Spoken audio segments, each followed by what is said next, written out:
Bonjour à tous et bienvenue à Catch Club. Comme chaque dimanche, on se retrouve pour les news et pour info. Le week-end dernier, je n'avais pas pu faire de vidéo news parce qu'on était en week-end pay-per-view. Donc là, dans cette vidéo, il va y avoir des news qui ont une dizaine de jours, qui sont un petit peu plus anciennes, mais sur lesquelles il fallait absolument revenir.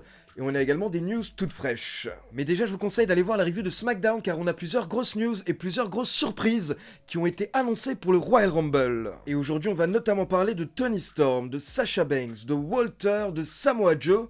Mais d'abord, comme d'habitude, on démarre avec quelques brèves. Et on démarre avec des blessures du côté de la AEW, car mercredi dernier, lors du main event de Dynamite, Luchasaurus a porté un énorme chokeslam à Rey Fenix à travers une table à l'extérieur du ring, et malheureusement, Rey Fenix s'est blessé au bras lors du bump. Et à la base, on avait tous très peur pour Fenix, car son bras a vraiment l'air totalement plié après le chokeslam, mais pour info, Fenix a passé les examens et il nous a rassuré sur Twitter, car il a posté un message où il a déclaré qu'aucun os n'est cassé miraculeusement. Donc ça c'est une bonne nouvelle, mais par contre, Fenix souffre d'une luxation du coude et il va devoir passer des examens complémentaires afin de voir s'il y a des dégâts au niveau des ligaments, et donc derrière il saura combien de temps il sera absent.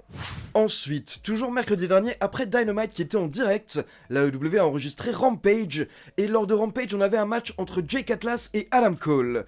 Et malheureusement, après un springboard, Jake Atlas s'est blessé au genou, et donc là Adam Cole a dû improviser un finish pour mettre fin au match, car Jake Atlas ne pouvait pas continuer. Et donc concernant cette blessure de Jake Atlas, pour le moment nous n'avons pas de détails, mais par contre, Atlas a été plutôt rassurant sur Twitter car il a déclaré qu'il ne sera pas absent très longtemps. Ensuite, il faut savoir que cette semaine, la AEW a déposé la marque Paragon avec le logo que vous pouvez voir à l'écran. Et apparemment, d'après les médias américains, Paragon pourrait être le nouveau nom du clan Undisputed Era, c'est-à-dire Kyle O'Reilly, Bobby Fish et Adam Cole. Ensuite, au cas où vous l'avez raté, il faut savoir que samedi soir, la AEW tenait un show spécial Battle of the Belts.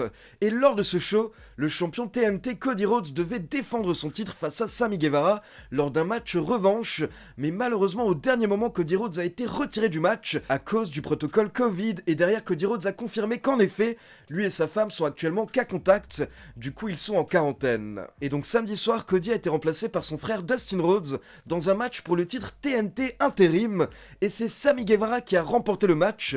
Donc actuellement, dorénavant, nous avons deux champions TNT à la AEW, le vrai champion Cody Rhodes et le champion par intérim Sammy Guevara. Et donc forcément, ça risque de nous mener vers un match pour fusionner les deux titres. Ensuite, petite mise à jour par rapport à Kenta, qui n'a pas pu participer à la nuit 3 de Wrestle Kingdom, car la New Japan nous a informé qu'après la nuit 2 de Wrestle Kingdom et son match très violent face à Tanahashi, Kenta souffrait d'une luxation de la hanche, un nez cassé, des dégâts au tendon des doigts et de sévères lacérations. Donc je voulais simplement souhaiter un bon établissement à Kenta car apparemment le type est en 1000 morceaux.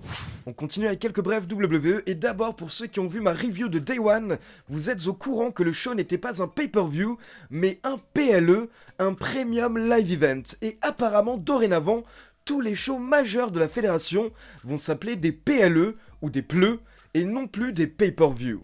Ensuite, justement, il y a quelques mois, la WWE avait dévoilé le calendrier des pleux pour l'année 2022 et on s'était rendu compte qu'il n'y avait pas de pleux entre le Royal Rumble fin janvier et WrestleMania début avril. Et donc déjà à l'époque, je vous avais précisé qu'à mon avis, il y aura sûrement un show en Arabie Saoudite entre le Royal Rumble et WrestleMania. Et bien ça a été confirmé cette semaine par les journalistes du Mad Men Podcast, qui sont habituellement très bien informés et qui ont déclaré qu'apparemment la WWE va retourner en Arabie Saoudite pour un show le samedi 19 février 2022.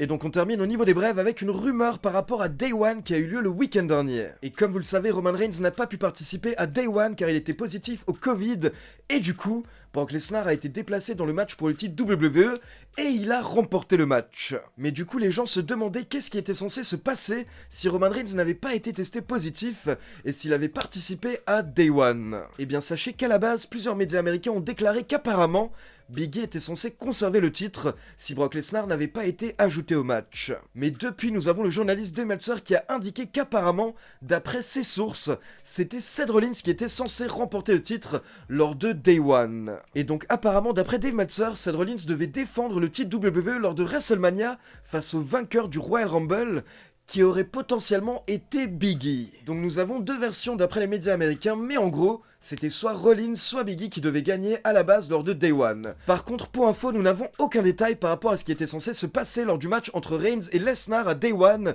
donc on ne peut absolument pas savoir si Lesnar était censé remporter le titre universel ou si le chef tribal était censé conserver.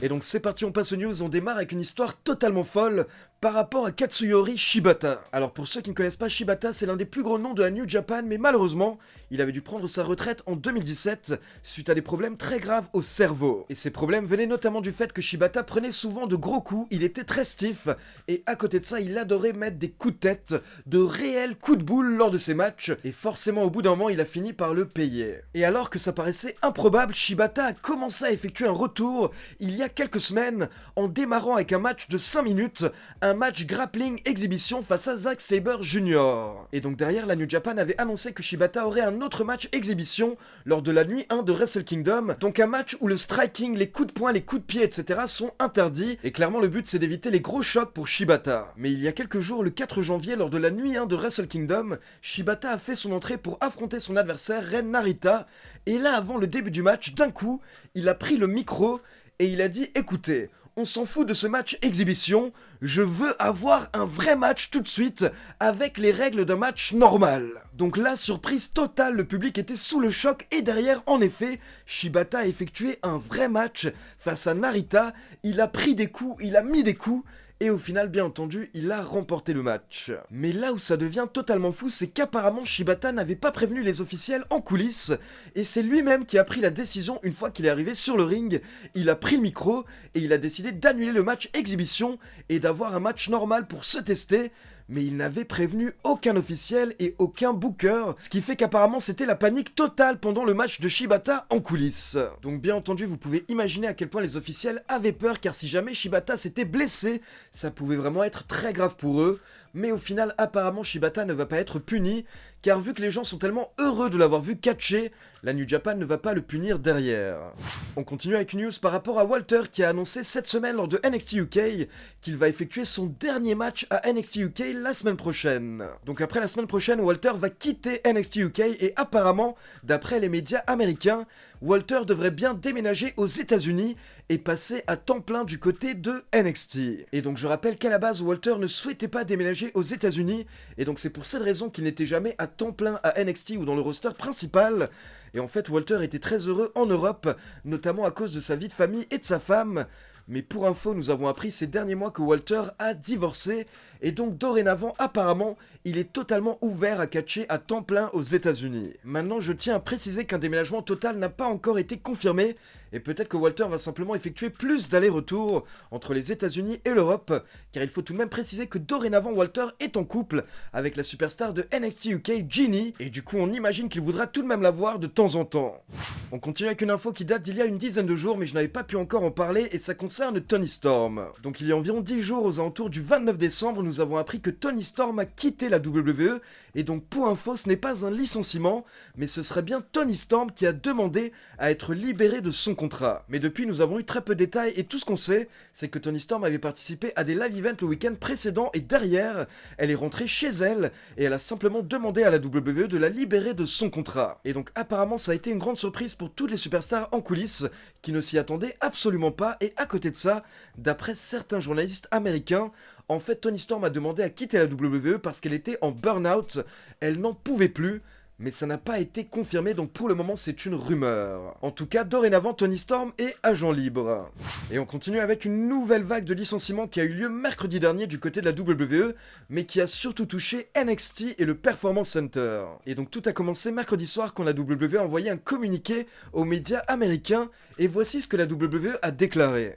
Avec l'évolution constante de NXT 2.0, nous avons décidé de nous séparer d'une partie du staff basé au Performance Center. Nous les remercions pour leur contribution et nous leur souhaitons le meilleur. Donc la WWE nous explique clairement que cette vague de licenciement n'est pas liée aux coupures budgétaires, mais plutôt à une réorganisation du côté de NXT. Et attention, la WWE a également précisé aux médias américains qu'aucun talent, aucune superstar ne sera viré lors de cette vague. Donc voici la liste des employés, coachs, producteurs et autres qui ont été licenciés mercredi soir. Sarah Cummins, Ryan Katz, Ace Steel, Scott Armstrong, Dave Kapoor, que vous connaissez également sous le nom de Ranjin Singh, George Carroll, Katy Corino, également connue sous le nom de Allison Danger, Danny Burch, Timothy Thatcher, Hideki Suzuki, également connu sous le nom de Hachiman au sein de la Diamond Mine, Gabe Sapolsky, Road Dogg, William Regal et Samoa Joe. Donc ce sont surtout des officiels, des arbitres, des producteurs qui ont été virés, mais attention,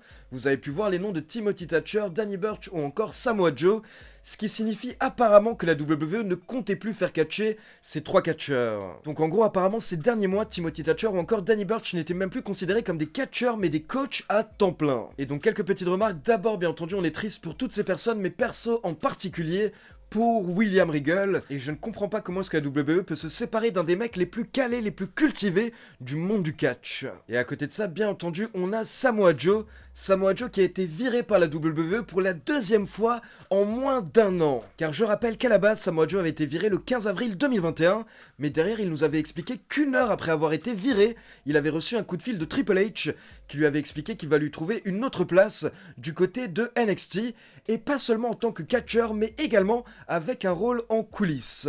Donc derrière, Samoa Joe avait signé un nouveau contrat avec la WWE en tant que catcheur, mais également en tant que producteur, recruteur, donc officiel en coulisses. Donc si la WWE le souhaitait, il pouvait le garder en tant que producteur, en tant qu'officiel en coulisses tout simplement. Et donc toujours concernant Samoa Joe, d'après plusieurs médias américains, la plupart des gens à la WWE pensent que Samoa Joe va remonter sur les rings une fois que sa clause de non-concurrence aura pris fin. Et donc pour ceux qui se demandent quelle est la réaction de Triple H, eh bien sachez que nous n'avons aucune info, mais par contre, les médias américains supposent que Triple H n'est pas content, car pour info, il faut savoir que là, la WWE a viré les amis proches de Triple H, et ceux qui étaient censés être son équipe, si jamais un jour Triple H devenait le boss du roster principal. En effet, d'après les médias américains, Triple H était un petit peu en train de préparer sa team du côté de NXT, au cas où un jour il deviendrait le patron du roster principal, et donc il souhaitait avoir Gabe Sapolsky, Road Dogg ou encore William Regal autour de lui en tant que bras droit, et donc forcément il serait un petit peu déçu. Et donc on termine avec une news qui a été dévoilée hier par la WWE et qui concerne Sasha Banks. Et tout a commencé il y a une semaine lors d'un live event pendant un match entre Sasha Banks et Charlotte Flair. Charlotte a porté un backbreaker à Sasha Banks et derrière, Sasha Banks avait l'air blessée. Donc l'arbitre a dû effectuer le signe X qui signifie qu'on a une vraie blessure dans le ring, et là les catcheuses ont improvisé un finish pour mettre rapidement fin au match, et derrière des officiels ont aidé Sasha Banks à retourner en coulisses. Donc là forcément les fans ont eu peur pour Sasha Banks, mais d'abord elle a été plutôt rassurante sur Twitter en disant qu'elle va bien. Sauf que hier, donc le samedi 8 janvier, la WWE a confirmé que Sasha Banks est bien blessée, son pied n'est pas cassé mais il est tout de même blessé, et elle va devoir être absente 6 à 8 semaines. Donc pour info, ce n'est pas un work, c'est bien réel, et donc Sasha Banks devrait être de retour dans environ 2 mois, ce qui veut dire qu'elle devrait bien rater le Royal Rumble. Donc voilà, c'est tout pour les news. Maintenant comme d'habitude, c'est à vous. N'hésitez pas à me laisser vos avis dans les commentaires, et n'oubliez pas de liker la vidéo, de vous abonner à la chaîne et de cliquer sur la petite cloche pour être informé de la sortie des prochaines vidéos. Ciao tout le monde!